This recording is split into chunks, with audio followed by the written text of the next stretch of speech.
भगवान के नाम में 18 प्रकार की दिव्य शक्तियां छुपी और नाम जपत मंगल दिशा दशहूं, ये शास्त्र कहते हैं।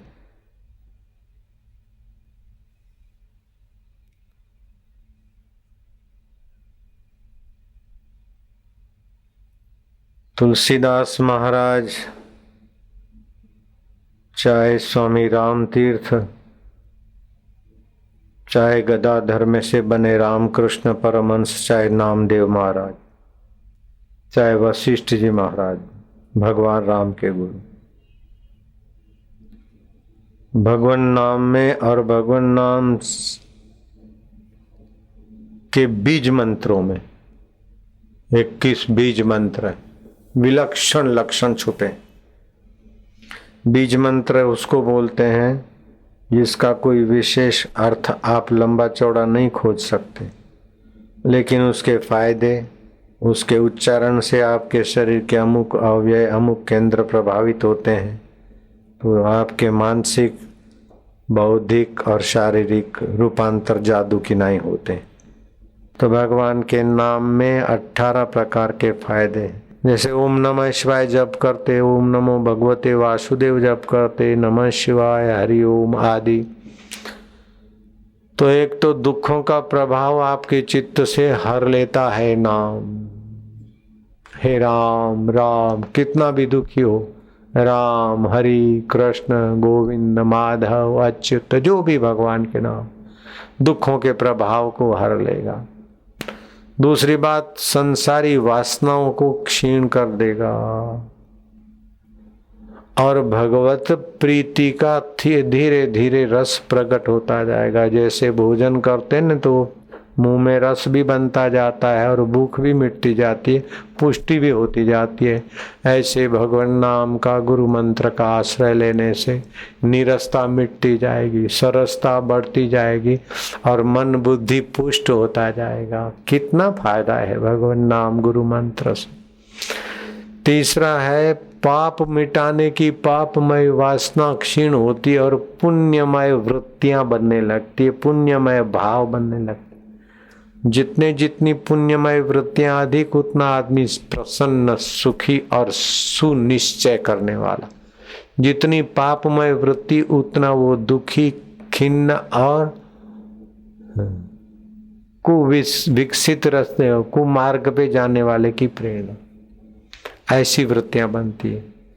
तो पहला फायदा दुख नाशिनी ऊर्जा बनती है। दूसरा फायदा भविष्य में दुख देने वाली वासनाएं क्षीण होती और भगवत रस आने लगता है।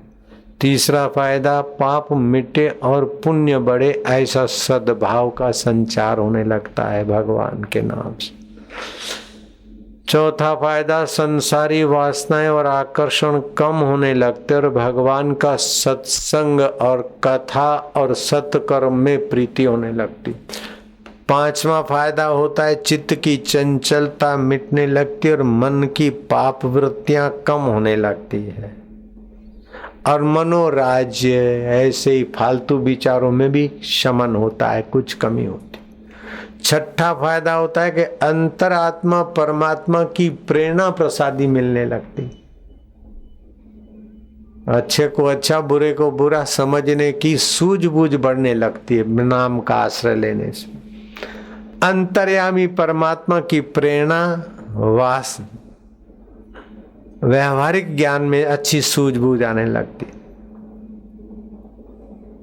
और प्रकट भगवान के नाम सुनने से कई बार राजे महाराजे राजगद्दी के सुख को तुच्छ मानते हैं। राम कृष्ण हरि, रघुराजा राम राम। राम जी तो उनके पुत्र के पुत्र पुत्र के पुत्र के घर में आए थे, उसके पहले रघुराजा राम राम राम। वेदों में भगवान राम के पहले ही राम नाम शब्द की महिमा आती। श्री कृष्ण के प्रागट्य से ही कृष्ण नाम नहीं है, श्री कृष्ण तो लाखों वर्षों के बाद आए, उससे पहले कृष्ण शब्द की महिमा है भगवान की। सातवां फायदा होता है कि अहंकार गलने लगता है। धन का अहंकार, पद का अहंकार, सत्ता का अहंकार गलने लगता है। मेरे पास कई प्रधानमंत्री आ गए। अगर अभिमान होता तो नहीं आते, और पब्लिक में आकर बैठे घंटों भर और फिर प्रवचन किया तो मैं बड़ा प्रभावित हुआ हूँ, बड़ा प्रसन्न हुआ हूँ, आदि आदि। तो ये भगवान नाम जपने से या आश्रय लेने से अहंकार और अभिमान गलता है, लोगों में अपने लिए सद्भाव पैदा हो जाता है। 8वां फायदा होता है बुद्धि में शुद्ध प्रकाश की प्रेरणा और रोग दबाने की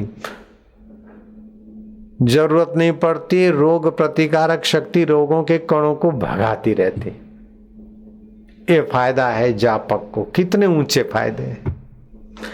9वां फायदा है विवेक विकसित होता और अविवेकी निर्णय कम होने लगते हैं। जो नाम जप में नाम कमाई में है उनके निर्णय और नाम कमाई से रहित वालों के निर्णय में काफी फर्क पड़ जाता है। क्या औचित्य क्या अनौचित्य निगुरे को जैसा दिखेगा, नाम जप वाले को उससे कुछ और साफ सुथरा दिखेगा। निगुरे थे तो सिगरेट उचित लगता था, अंडा उचित लगता था, दुराचार उचित लगता था, अमावस्या पूनम कुछ भी नहीं, अपन तो काला मुंह करेंगे। लेकिन नाम जप लिया तो अमावस्या पूनम को तो नहीं, लेकिन बाकी के दिन भी क्या एक दूसरे के शरीर को सताना और क्या अंडा खाना, क्या सिगरेट, सब छूट जाता है। औचित्य के प्रति आदर होने लगता है, अनौचित्य छोड़ना नहीं पड़ता, छूट जाता है। ये भगवान नाम की कितनी बड़ी भारी महिमा है। और इसमें औचित्य बढ़ने लगे, अनऔचित्य छूटने लगे, ऐसा तो कईयों का अनुभव होगा। 9वां फायदा ये होता है कि आपके अविवेक हटता और विवेक जग जाता है। औचित्य तो जगता है, लेकिन औचित्य में धीरे धीरे परम औचित्य का प्रकाश का प्रतिबिंब होने लगता है, वासुदेव का प्रसाद आने लगता है। 10वां फायदा ये होता है कि सुख को और दुख को महत्वपूर्ण समझकर वह उसमें उलझ रहे थे, अब सुख को भी देखने वाले हो जाते, दुख को भी देखने वाले हो जाते। सुख और दुख का उपयोग करके हम परमानंद की सीढ़ियां पे सुख दुख को स्टेप बना लेते हैं। सुख के सिर पर भी पैर, दुख के सिर पर भी पैर, और हम ईश्वर के रास्ते उन्नत होते जाते। सुख सपना दुख बुलबुला दोनों है मेहमान, दोनों बीतन दीजिए अपने साक्षी को पहचान। तो इस प्रकार सुख दुख के थपेड़ों से बचकर सुख दुख का उपयोग करके हम परम आनंद स्वरूप ईश्वर के रास्ते यात्रा करने में सफल होते हैं।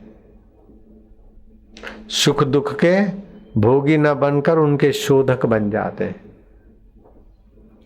11वां फायदा ये होता है कि चित्त को समाधान मिलने लगता है, शांति मिलने लगती। प्रयत्न करने पर भी किसी तरह से कोई समस्या आती है तो हम समझ लेते हैं कि न चाहते हुए भी दुख की समस्याएं अवतारों के जीवन में भी आ गई और प्रसिद्धों के जीवन में भी आ गई। ये काल चक्र है जिनके सलाहकार श्री कृष्ण हो और गांडीव धनुष्यधारी रक्षक अर्जुन हो और गदाधारी भीमसेन हो। ऐसी कुंता महारानी को भी कई दुखों से गुजरना पड़ा। युधिष्ठिर महाराज सत्यनिष्ठ तो न चाहते हुए भी दुख कष्ट और कलह के दिनों से गुजरना पड़ता है धर्मात्माओं को, महान आत्माओं को, श्रेष्ठों को। और न यत्न करते हुए भी सुख सुविधाओं में लहराने के दिन भी सभी के आ जाते हैं। तो ये संसार की व्यवस्था है। सुख दुख लाभ हानि मान अपमान सफलता विफलता ये सब ताना बुना है। इसका फायदा उठा के आगे बढ़ते रहना चाहिए। न दुख में उलझना, न सुख में उलझना, न दुख का भोगी बनना, न सुख का भोगी बनना। दोनों का योगी बनकर उपयोग करके आगे बढ़ता चला जाए। ये इस गुरु दीक्षा से और गुरु सत्संग से ऐसी मति मिलती है जो करोड़ों रुपए से भी नहीं मिल सकती है और सभी डिग्रियों से भी नहीं मिल सकती है। प्रैक्टिकल जिंदगी इसीलिए जो सत्संग करते हैं, करवाते हैं, दीक्षा लेते हैं, लिवाते हैं, उनका बड़ा भारी उपकार मानना चाहिए। भगवान से उद्धव ने पूछा कि भगवान आप तो सर्वेश्वर वासुदेव हैं, आपकी दिव्य भक्ति के बिना जीवन अधूरा है और जन्म मरण में जाता है। कितना भी यहाँ सुख मिला अंत में मर जाएगा, मरेगा तो फिर जन्मेगा और जन्मेगा तो माँ के गर्भ में आएगा, गर्भ नहीं मिला तो नाली में बहेगा और गर्भ मिला तो 9 महीना अंदर पचेगा और उसके बाद भी सुख दुख की थप्पड़े खाकर इकट्ठा करके फिर छोड़ के मरेगा। इसीलिए जीव की सदगति तो नहीं होती आपकी भक्ति के बिना। तो हे केशव, हे अच्युत, हे माधव, हे दीनबंधु, हे प्राणी मात्र के हितैषी प्रभु, आपकी दिव्य भक्ति कैसे मिले? बोले मेरे नाम का आश्रय, मेरे भक्तों के सत्संग का आश्रय, मेरे मंदिर और उपासना स्थलों की प्रेम पूर्वक श्रद्धा पूर्वक यात्रा दर्शन आदि, और जो मेरे भक्त हैं उनका आदर मुझसे भी ज्यादा करें। भगवान स्वयं कृष्ण भगवान साधु संतों भक्तों की जूठी पत्तले उठाने में संकोच नहीं करते। इसी में भगवान का भगवानपना है। अर्जुन के रथ घोड़ा गाड़ी चलाने में और घोड़ों की मालिश और मलम पट्टी करने में संकोच नहीं करते। ये भगवान का भगवतीपना है। तो अभिमान किसी बात का नहीं, पद का, प्रतिष्ठा का, बड़पन का, नाम लेने वाला ऐसा सहज जीवन का अधिकारी हो जाता है। ये 11वां फायदा है कि भगवत रस मिलने लगता है, अंतर्मुखता बढ़ने लगती है, आनंदित जीवन होने लगता है, प्रसन्नता स्वभाव में आ जाती है और परिस्थितियों को सुलझा के और परिस्थितियों का उपयोग करके आगे निकल जाता है। ये बंदा नहीं, बंदे के रूप में तो साक्षात महामानव बन जाता है मंत्र दीक्षा से। इसकी क्या महिमा गाओ मंत्र दीक्षा की। 11वां फायदा होता है कि ये आत्मा ब्रह्म है। जैसे घड़े का आकाश महाकाश है, ऐसे बुद्धि में जो प्रकाश मिल रहा है वो चैतन्य परमात्मा का है, चिन्मय वासुदेव का है। और ये वासुदेव वासुदेव सब में वासुदेव बसा है। इस प्रकार का रस, ज्ञान और दिव्यता का अनुभव होने लगता है। 13वां फायदा, भगवान नाम में प्रीति होने लगती है, भगवान की कथाएं समझ में आने लगती है, संतों के दर्शन से रोमांचित और आनंदित होने लगते हैं। भगवत प्राप्त महापुरुषों के दर्शन से जो प्रसन्नता और समझ मिलती है, उस समझ को हम व्यवहार में परमार्थ में लाकर सहज से 84 लाख जन्मों के संस्कारों के सिर पर पैर रखकर परम आनंद तक पहुंचने में सफल होने लगते हैं। 14वां फायदा ये होता है कि परमानंद की प्राप्ति और नाम और नामी, घटाकाश और महाकाश, ये अंतर आत्मा और व्यापक परमात्मा एकत्व का ज्ञान स्फुरित होने लगता है। दिव्य ज्ञान, दिव्य प्रेरणा। 15वां फायदा होता है कि नाम ब्रह्म उपनिषदों में समान अधिकरण की वृत्ति पक्की हो जाती है। बाद अधिकरण, समान अधिकरण, ये तात्विक दार्शनिक बात है। जैसे रस्सी को सांप माना तो घबराए, लेकिन बैटरी देखा तो सांप का बाद हो गया, रस्सी दिखी, वो बाद समान अधिकरण था। लेकिन कई बैटरी और कई कुछ किया फिर भी रस्सी रस्सी दिखे या सांप सांप दिखे, वो समान अधिकरण। आत्मा आत्मा और ब्रह्म ब्रह्म साफ सुथरा दिखे। इस प्रकार का ज्ञान दृढ़ होने लगता है। 16वां फायदा ये होता है कि परमात्मा का स्वरूप एक आत्मा की लीला का ज्ञान और समता बढ़ने लगती।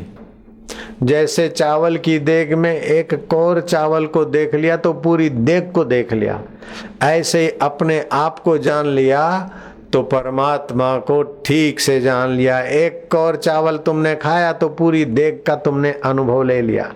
सरोवर की एक चुल्लू आचमन पूरे सरोवर की खबर है, सूर्य की एक किरण सूर्य की खबर है। ऐसे आत्म अनुभव से परमात्मा तत्व की खबर हो जाती है। कितना ऊंचा ज्ञान है, कितने बड़ी साइंस है। सारी साइंस है वहां जहां बोनी हो जाती है, वहां से वेदांत का वर्ष शुरू हो जाता है, दी बिगिनिंग होता है। जहाँ दुनिया की सारी बुद्धिमत्ता दी एंड हो जाती है, वहां से सत्संग का दी बिगिनिंग होता है। आइंस्टाइन ने कहा अगर मेरा जीवन थोड़ा और बच जाए तो मैं भारत जाऊं और भारत के आध्यात्मिक गुरुओं की शरण का फायदा लूं। कितना बुद्धिमान रहा होगा यहूदी आइंस्टाइन।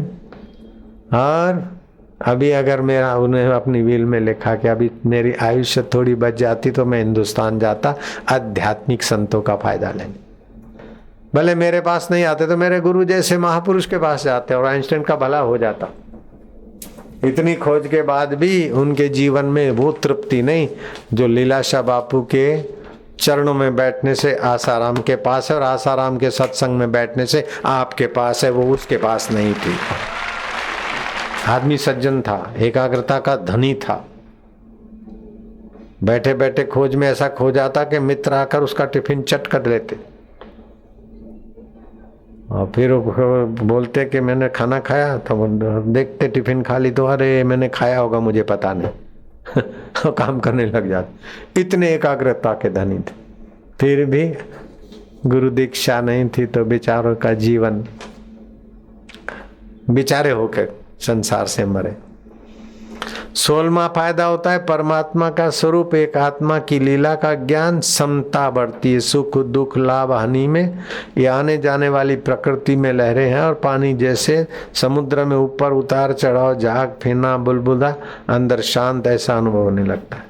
70वां फायदा होता है चिंतामणि, कल्पवृक्ष और कामधेनु की शरण से तो नश्वर मनोरथ की पूर्ति होती है, लेकिन अंतरात्मा परमात्मा की शरण से शाश्वत परमात्मा तत्व का अनुभव होता है। साक्षात अपरोक्ष ज्ञान हो जाता है। परोक्ष अपरोक्ष तो 84 लाख योनियों में दिख रहा है, लेकिन साक्षात अपरोक्ष गुरु मंत्र के जाप से और ज्ञान से होता है। नित्य नवीन रस आने लगता है, नित्य नवीन ज्ञान आने लगता है, नित्य नवीन शैली उत्पन्न होने लगती है। और ऐसा पुरुष बोलता है तो देर सबेर शास्त्र बन जाते। और 18वां फायदा होता है वैभव, प्रलोभन, यश अपयश में वो छकता और सुकड़ता नहीं। देख लो कितना यश और कितना जय जयकार, कोई प्रधानमंत्रियां मंत्री मत्था टेके, देवता दितार करके भाग्य बना ले। पापी से पापी आदमी का मुर्दा जल रहा है और उस ज्ञानी ने नजर डाल दी तो उसकी दुर्गति कैंसल होकर सदगति होती है। इतना महान आत्मा और फिर भी अभिमान नहीं, ये कैसा है या जादू। इंद्र भी जिस पद को पाए बिना अपने को कंगले मानते, उस आत्म पद को पाकर योगी घमंड नहीं करता, अभिमान नहीं करता, छोटे मोटों से के बीच जी लेता है आनंद से। कितने आंधी तूफान अपयश आए फिर भी उसके चित्त को चोट नहीं करती। कितनी बड़ी भारी उपलब्धि है गुरु कृपा की।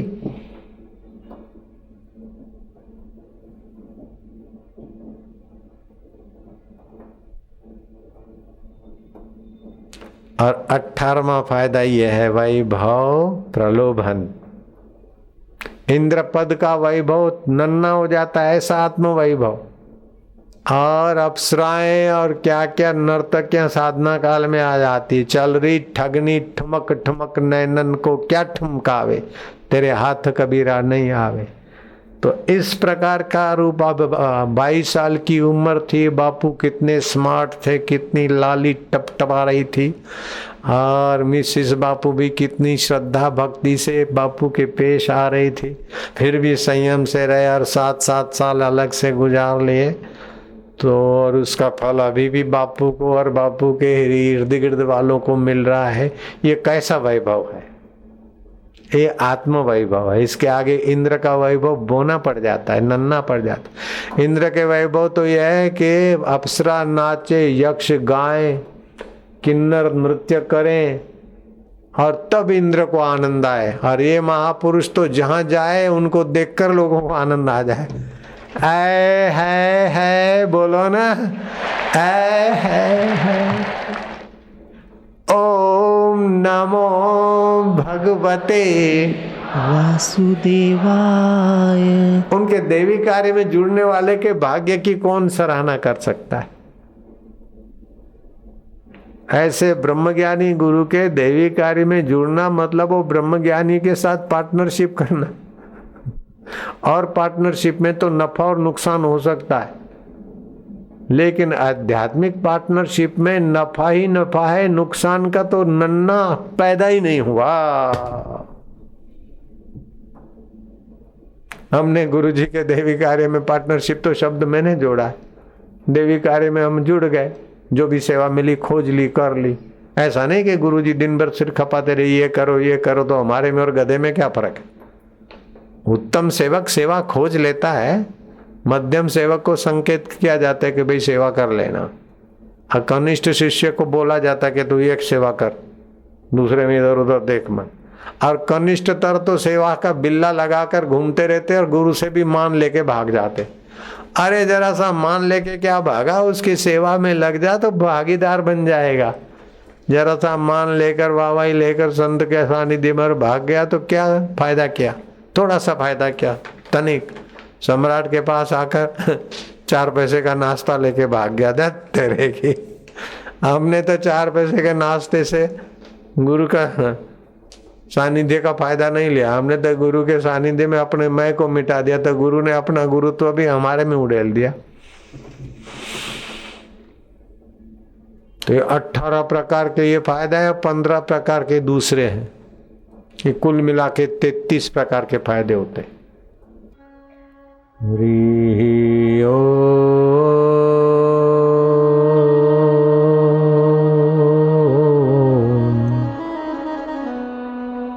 हरि ओम,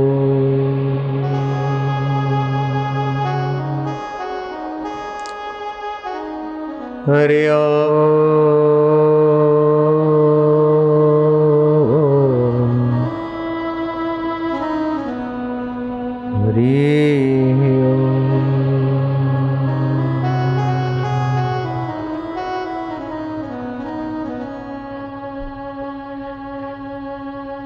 हरि ओम,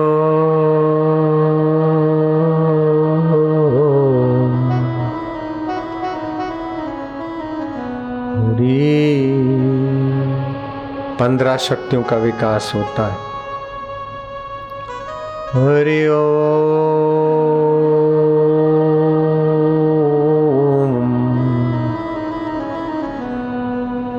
हरि।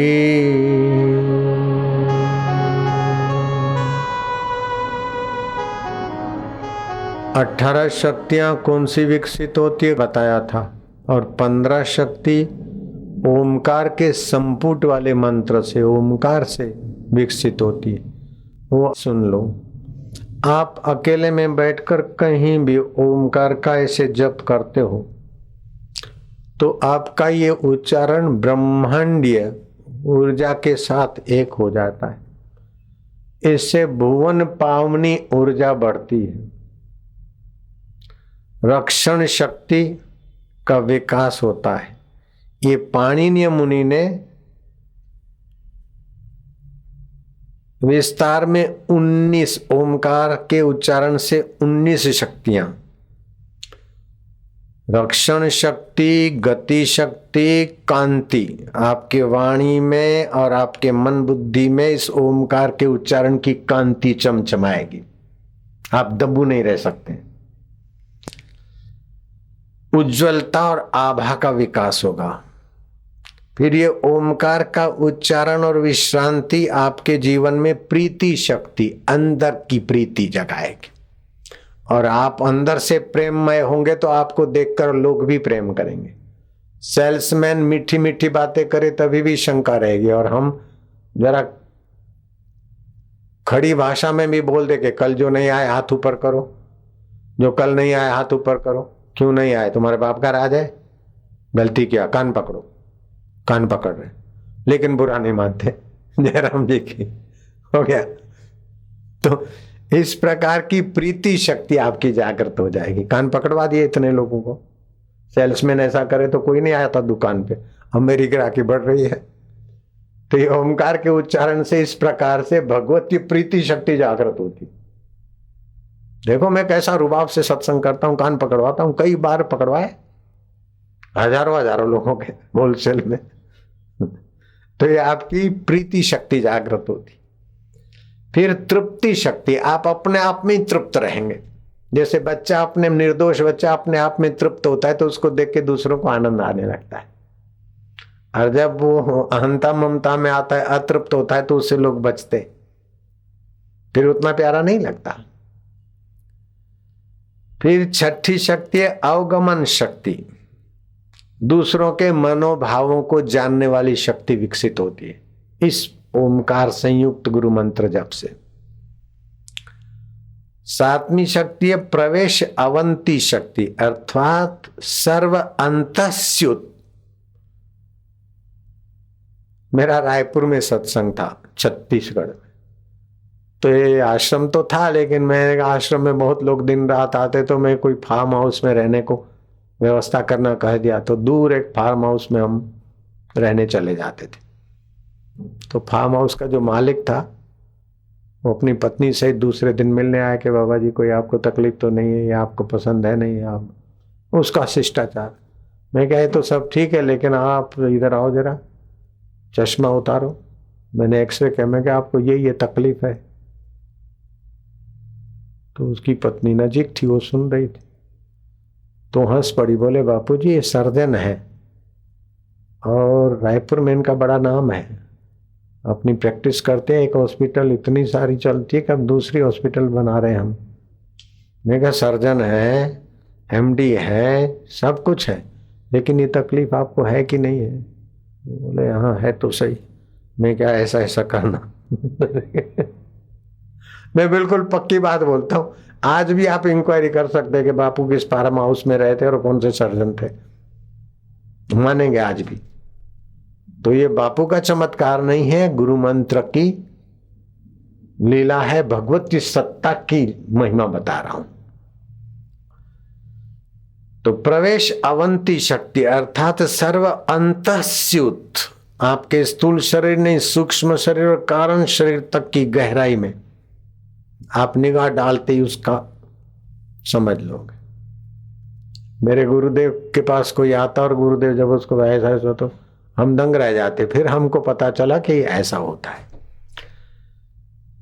फिर आठवीं शक्ति है श्रवण शक्ति, अर्थात सूक्ष्मतम देवताओं की मसलत भी आप जान सकते हैं, और वातावरण में क्या होनी है उसको भी कुछ अंदाज में योगी लोग, आत्म शांति पाए हुए भक्त लोग जो कुछ बोलते हैं, कभी कभी वो पाया जाता कि सच्चा निकला।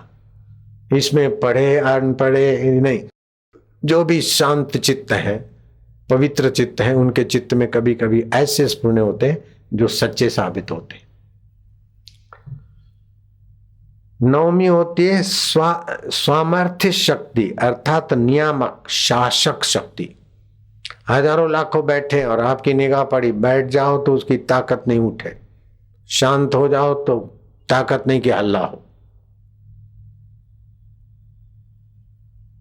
अभी इतने लोग शांति से सुन रहे, कोई लाठी चार्ज वाले नहीं है, टीयर गैस वाले भी नहीं है, और प्रलोभन वाले भी नहीं है, 100 रुपया और 50 रुपया या फूड पैकेट देने वाले भी नहीं है, लेकिन आध्यात्मिक सामर्थ्य शक्ति, नियामक शासक शक्ति।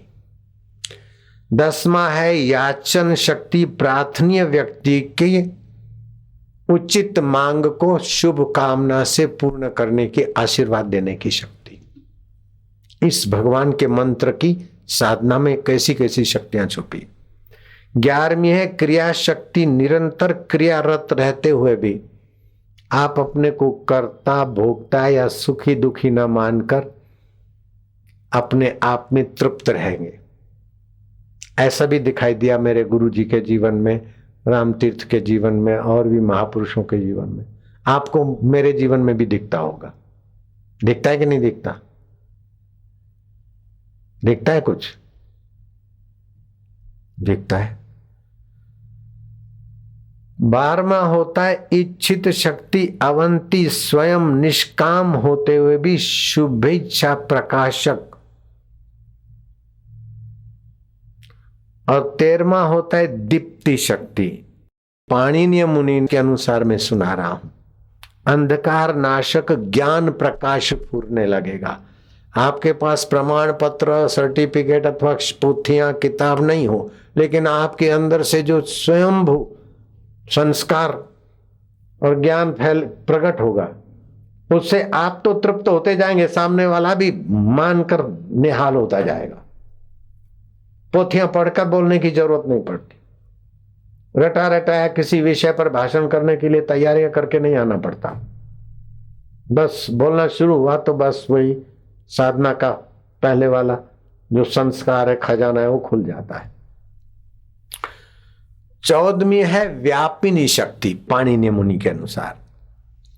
अर्थात आप दृष्टि डालेंगे उतने लोगों तक आपका शुभ संकल्प, शुभ प्रेम, अपनत्व व्याप जाएगा। और 15वां है आलिंगनी शक्ति, अर्थात अपनापन। जिससे आप मिलेंगे उनको लगेगा कि हमारे अपने अपने, भाई कुछ भी हो लेकिन हैं बड़े प्यारे अच्छे। विरोधी के गहराई में भी कुछ तो लगेगा कि हाँ यार बात तो भले ऐसे ऐसे, लेकिन है तो सही कुछ उनके पास, वैसे तो भले हैं लेकिन यार क्या करें, करना यार, ऐसा होता है। 16वां होता है हिंसा दुष्ट दमन शक्ति, अर्थात ऋषि दयानंद के आगे कोई ऐसा वैसा आया, अथवा राम तीर्थ के आगे भालू आ गए जंग हिमालय में, यार ओम ओम, तो वो हिंसक प्राणी भी दहल गए, दूर चले गए। ऋषि दयानंद के आगे भी दुष्टाचार करने वाले उनके हुंकार मात्र से दहल जाते थे। अज्ञान नाशक शक्ति भी इसके साथ काम करती है। 17वीं शक्ति है दान शक्ति, अर्थात अपनी बुद्धि तो पुष्ट है लेकिन आपकी वाणी से दूसरों के जीवन में ज्ञान का दान, पुष्टि और बुद्धि की वृद्धि, विवेक की वृद्धि करने वाली शक्ति आपकी जग जाएगी। कहीं से पढ़ लिख कर रटा कर आप किसी विषय के प्रोफेसर बनो वो अलग बात है, लेकिन ये भगवत साधना से जो शक्तियां आती है उसका तो कुछ निराला ही महत्व है। प्रोफेसर शब्द देगा लेकिन संत शब्द के साथ, शिक्षा के साथ दीक्षा भी देगा, शब्द के साथ स्नेह और अनुभव। प्रोफेसर के भाषण से इतने लोग बैठ नहीं सकते, लेकिन ये शक्तियां जिनकी जागृत हुई तो इतने लोगों में से कोई जल्दी उठ नहीं सकते। क्या ख्याल है? जय जय श्री राम, नारायण नारायण नारायण। 18वां होता है भोग शक्ति। भोग शक्ति क्या है? उत्तम भोक्ता किसको बोलते हैं पता है? जिसको त्यागने का सामर्थ्य है। जो त्याग न सके वो भोगता होता ही नहीं, वो तो भोग का भोग बन जाता है। मान मिले और मान का अहम ना हो, दुख मिले और दुख का अहम ना आए, मैं दुखी हूं। और जो कुछ वस्तु है उनका उपयोग हो लेकिन उनके उपभोग में अपने को डूबने ना दे। इस प्रकार भोग शक्ति, वासनाओं का प्रलय काल, स्थूल जगत की स्थूल वासनाओं की लीनता और सूक्ष्म सुख में परितृप्ति। 19वां होता है वृद्धि शक्ति, अर्थात धर्म की, संस्कृति की, प्रकृति के सद्गुणों की समृद्धि, संवर्धक और संरक्षक शक्ति। ये 19 प्रकार की पाणिनि मुनि से और दूसरे विद्वानों और महापुरुषों के तरफ से 15 प्रकार की। फिर कोई 19 प्रकार की मानो, कोई 15 की मानो, लेकिन इन शक्तियों का फायदा साधक के जीवन में देखने को मिलता है, मिलता है, मिलता है। तो आप भी साधना में लग जाओ, तभी तो भारत विश्व गुरु के पद पे चमकेगा। कुछ समय और बात।